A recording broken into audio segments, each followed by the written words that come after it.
የሰው ልጅ እድሜው ስለገፋ ብቻ ክብር ይገባዋል ብላችሁ ታስባላችሁ? ማዕረግ፣ ሰርተፍኬትና ስልጣን ስላገኘ መምራትና ማስተዳደር ይችላል ብላችሁ ታምናላችሁ? የሰው ልጅ ክቡር ነው። ይሄ ሁላችንም የሚያስማማን ሀሳብ ነው።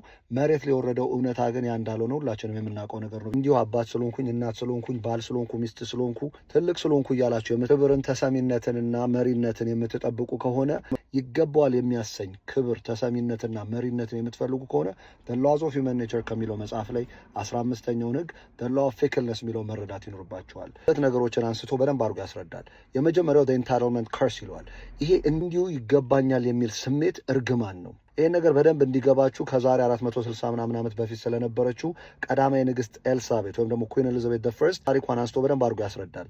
በ1558 ዓመተ ምህረት እንግሊዝ እንደ ሀገር በጣም በድህነት ስትሰቃይ፣ ጎዳና ተዳዳሪዎች በጣም የበዙባት፣ መንግስቷ በዕዳ የተጨመላለቀበት ሰዓት፣ ከውስጥም ከውጭም ባሉ ጠላቶች በሚበጣበጡበት ሰዓት፣ ፕሮቴስታንትና ካቶሊኮች ተከፋፍለው የማይስማሙበት ሰዓት ገና የ25 ዓመት ወጣት ሴት የነበረችው ንግስትነትን ማዕረግ ስታገኝ ብዙዎች ከዚህ ነገር ውስጥ የማውጣት ብቃትና ችሎታ አላት ወይ ብለው ብዙ አይነት ጥርጣሬ፣ ጥያቄና ስጋት ነበራቸው። እሷ ግን የገባት ነገር ሲዋረድ የመጣ ይሄ የሞናርክ ሲስተም እንዲሁ ይገባኛል የሚል ያስተሳሰብ እርግማን ስላልነበራት ከታች እስከ አስተዳደር ቦታ ላይ ያሉ ሰዎችን እንዲወዷት፣ እንዲያከብሯት፣ እንዲታዘዟትና እንዲከተሏት ከመፈለግ ይልቅ የተጠቀመችበት ስልት አለ። ይህን ነገር እናንተ ማውረዳችሁ ቤታችሁ ውስጥ፣ ትዳራችሁ ውስጥ፣ ልጆቻችሁ ላይ መጠቀም ትችላላችሁ። ወጣትና ሴት ብትሆንም የተማረች ብልህ ሴት ነበረች። ብዙ ቋንቋዎችን በመማር ከተለያዩ ሀገር ሰዎች ጋር በደንብ መግባባት ጀምራለች። ስለ የትኛውም የፖለቲካ ኢሹ ጥልቅ የሆነ እውቀት እንዲኖራት በጣም ታነብ ነበርም። ከዛ ውጭ የሰውን ባህሪ፣ አስተሳሰብና አሰራር ልብ ብላ ታጠና ነበረ። አጠገቧ ያሉ ሰዎች ለፓወር የሚታገሉ የተጠሙ እንደሆኑ ጠንቅቃ በማወቅና በመለየት ከዚህ ሁሉ ሰው ጋር ተጣልታ እንደማትችለው ስለገባት በጥንቃቄ መልካም በሆነ ግንኙነት ላይ በመስራት በርህራሄ መስመር እንዳያልፉባት እያደረገች ጠንካራና ወጥ የሆነ አቋም ይዛ ሰው ያለ ሰው አገርም ያለ አገር እንደማይኖር ስለገባት በማንኛውም አገር አቀፍና ዓለም አቀፍ ውይይቶች ላይ በጠረጴዛ ዙሪያ ካሉት ሰዎች የላቀ የተሻለና የበለጠ በማጥናት በማወቅና በመዘጋጀት ከሴትነቷ ከእድሜዋ ከማዕረጓ በላይ ብቃት እውቀትና ችሎታ እንዳላት በማሳየት ከብዙ ሰዎች ይህንን ክብር ተሰሚነትና ተከታይነትን አትርፋ ውስጥ ለውስጥ ሰላም ፈጥራ የሃይማኖት መቻቻልን አሳይታ በብልጽግና ወደ ላይ ከመሩ መሪዎች አንዷ ሆና ዛሬ ድረስ ትታወሳለች። እዚህ አይነት ስልትና ዘዴ ቤታችሁን፣ ትዳር፣ ልጆቻችሁን የማትመሩ ከሆነ ኑሯችሁ በተጠንቀቅ እየኖረ ምላሻችሁ ሁሉ ቁጣ፣ ኃይለኝነትና አምባገነን ሊሆን ይችላል። ስለዚህ የየትኛውም አስተዳደር ቦታ ላይ ለመሆን መሪ ቦታ ላይ መሆን እፈልጋለሁ የምትሉ ከሆነ 7 ወሳኝ የሆኑ ስልቶች አሉ። የመጀመሪያው የራሴ የምትሉት የአሰራር ወይም የአስተዳደር ዘይቤ ምንድን ነው ብላችሁ ጠይቁ። ሁላችንም የተለያየ ስታይል እንዳለን ማወቅ መጀመር አለባችሁ። ብዙ አይነት የአመራር ዘይቤዎች አሉ። ሙሴ ለእውነት ሲታገል፣ ማሃትማ ጋንዲና ማርቲን ሉተር ኪንግ ደግሞ ስለ ፍትህ ይታገላሉ። እንደነ ስቲቭ ጆብስ እና ፓብሎ ፒካሶ ያሉ ደግሞ ሰዎች ስለ ክሪኤቲቪቲ ወይም ስለ ፈጠራ ይታገላሉ። ስለዚህ ሁላችንም የተለያየ የመሪነት ዘይቤ አለን። እናንተ የትኛው ነው ብላችሁ መጠየቅ መጀመር አለባችሁ። በሁለተኛ ደግሞ ተሰሚነት፣ ክብርና መሪ መሆን የምትፈልጉ ከሆነ ትኩረታችሁን ወደ ውጭ ማድረግ መጀመር አለባችሁ። ትልቁ የሰው ልጅ ችግር ሁል ጊዜ ስለ ችግራችን፣ ስለ ህመማችን፣ ስለ ፈተና፣ ስለ ቁስላችን ማሰብና እዛ ነገሮች ላይ ማተኮር እንላለን።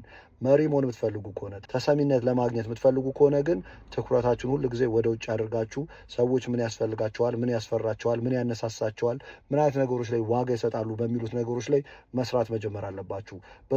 ሶስተኛ አይናችሁን ማዳበር መጀመር አለባችሁ።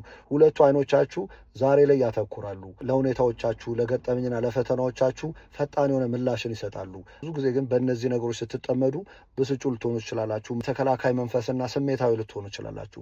ሶስተኛ አይናችሁን ግን ስታዳብሩ በማስተዋል በማመዛዘን በማዳመጥ ነገሮችን ከፍ ባለ እይታ እያያችሁ በጥንቃቄ እየመራችሁ የሚገባችሁን ክብር እያገኛችሁ መሪ መሆን ትችላላችሁ። በአራተኛው ደግሞ መሪ ከፊት ሆኖ መምራት እንዳለበት ማወቅ መጀመር አለባችሁ።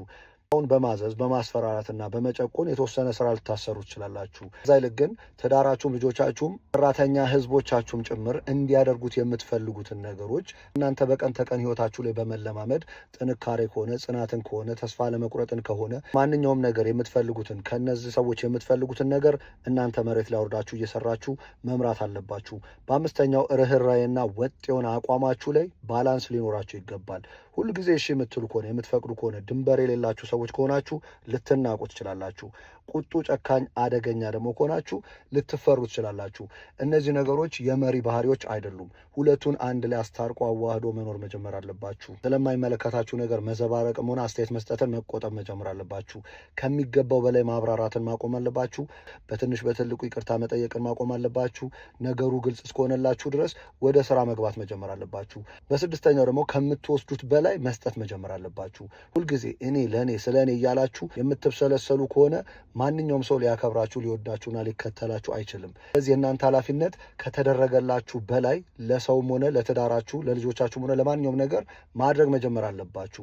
ለእናንተ እዚህ ቦታ ላይ መድረስ የብዙ ሚሊዮን ሰዎች ጀርባና ትከሻ ላይ እንደቆማችሁ መዘንጋት የለባችሁም። ስለዚህ ሁላችሁም በምትችሉት አቅም የራሳችሁን አስተዋጽኦ ማድረግ መጀመር አለባችሁ። ለአንዳንዶቻችሁ ጊዜ መስጠት ሊሆን ይችላል፣ እውቀት ማካፈል ሊሆን ይችላል፣ ማበረታታት፣ እድልን ማመቻቸት፣ የተለያዩ ነገሮች አሉ። በምትችሉት አቅም ግን ማድረግ መጀመር አለባችሁ። ትልቁ ጥንቃቄያችሁ ማድረግ ከምትችሉት በላይ ግን ቃል መግባት የለባችሁም። ሰው ቃል የተገባለትን ካልተሰጠው ታማኝነትን ስለሚያሳጣ። በሰባተኛው ስልጣናችሁን ሁል ጊዜ ማደስ መጀመር አለባችሁ። የትኛውም ስልጣን፣ ማዕረግ ሆነ ክብር አንዴ ስላገኘ ነው ዘላቂ ነው ማለት አይደለም። ያለማቋረጥ ማደስ አለባችሁ። ለዚህ የሚጠቅማችሁ መማር አለባችሁ፣ መጠየቅ አለባችሁ፣ መለወጥ መቻል አለባችሁ። መመሳሰል ባለባችሁ ቦታ ላይ መመሳሰል አለባችሁ። ሁኔታ ዘመኖች እንደሚቀየሩት እናንተም አስተሳሰባችሁም አብሮ መዘመን አለበት፣ መቀየር መጀመር አለባችሁ። በመጨረሻ ደግሞ የሚያወራው ስለ ኢነር አውቶሪቲ ያወራል። ይሄ ደግሞ ራሳችሁ ላይ በደንብ አድርጋችሁ በመስራት ራሳችሁ ላይ ስልጣን እንዲኖራችሁ ማድረግ መጀመር አለባችሁ። ለዚህ ነገር የሚጠቅማችሁ አስተሳሰባችሁ በሁለት ኃይል የተከፈለ ነው፣ ዝቅተኛና ከፍተኛ ይለዋል። ዝቅተኛውን አስተሳሰብና ኃይላችሁ በአብዛኛው ጊዜ ምቾትን የሚፈልግ ነው፣ ፈጣን ደስታን የሚፈልግ ነው፣ መደነቅን፣ መታየትን፣ መጨብጨብን የሚፈልግ ነው። ነዳጆቹ ቅናት፣ ቂም፣ በቀል፣ ተከላካይነት ምናምን ነው፣ ስሜታዊ ነገሮች ናቸው። በተቃራኒው ግን ከፍተኛ የሆነ ማንነታችሁ ትዕግስት ነው፣ ርኅራኄ ነው፣ ጽናት ነው፣ ትብብርን ነው። ለእነዚህ ነገሮች ነዳጅ ደግሞ በዓላማ መኖር ነው፣ ማደግ ነው፣ ማገልገል ነው፣ መተባበር ነው። ትልቁ ችግር ዝቅተኛ የሆነ ማንነታችሁ ፕሪሚቲቭ እና ፓወርፉል ነው፣ ደመነፍስ የሚኖር ነው፣ እንስሳዊ ባህሪያችሁ ነው።